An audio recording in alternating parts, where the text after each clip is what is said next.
येते बेळगाव कानडी वादाची आणि या वादामध्ये आता कवीसे या संघटनेचं सुद्धा सक्रियपणे हे दिसणार आहे असं दिसतंय। कर्नाटक विश्वनिर्माण सेना याची शाखा महाराष्ट्रामध्ये तयार होते आणि या संघटनेनं महाराष्ट्रात प्रवेश केल्याचे फोटो न्यूज 18 लोकमतच्या हाती लागले आहेत।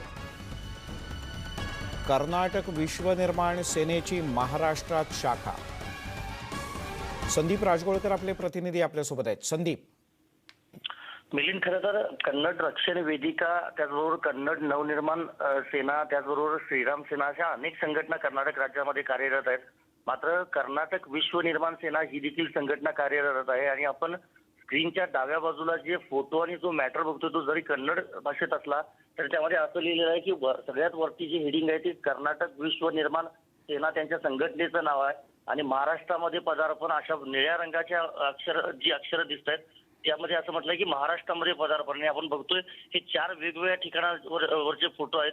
त्यांचा जो एक पर्टिक्युलर रंगाचा जो एक स्कार्फ आहे, म्हणजे जी ओळख असते एखाद्या पक्षाची किंवा संघटनेची, ते स्कार्फ तरुणांच्या गळ्यात घालतानाचे हे फोटो आहेत आणि महाराष्ट्रातल्या कुठल्या गावातले हे मात्र त्यांनी जाहीर केलेलं नाही।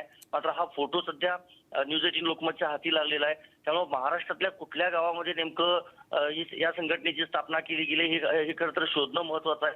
कारण महाराष्ट्रामध्ये देखील अनेक कानडी कन्नड भाषा बोलणारे लिंगायत समाजातले लोक आहेत किंवा जैन समाजातले लोक आहेत, ते महाराष्ट्रीयन आहेत, पण त्यांच्या डोक्यात एक वेगळं विष पेरून किंवा त्या कन्नड भाषिक तरुणांच्या मध्ये एक वेगळं विष पेरून अशा पद्धतीनं कर्नाटकमधल्या संघटना जर महाराष्ट्रात येत असतील तर नक्कीच हे धोकादायक आहे म्हणावं लागेल।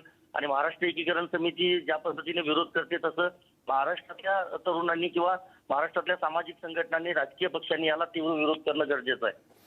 निश्चित संदीप, पाहूयात ही नेमकी संघटना कुठे आपली पाळंमुळं रोवू इच्छिते त्यासाठी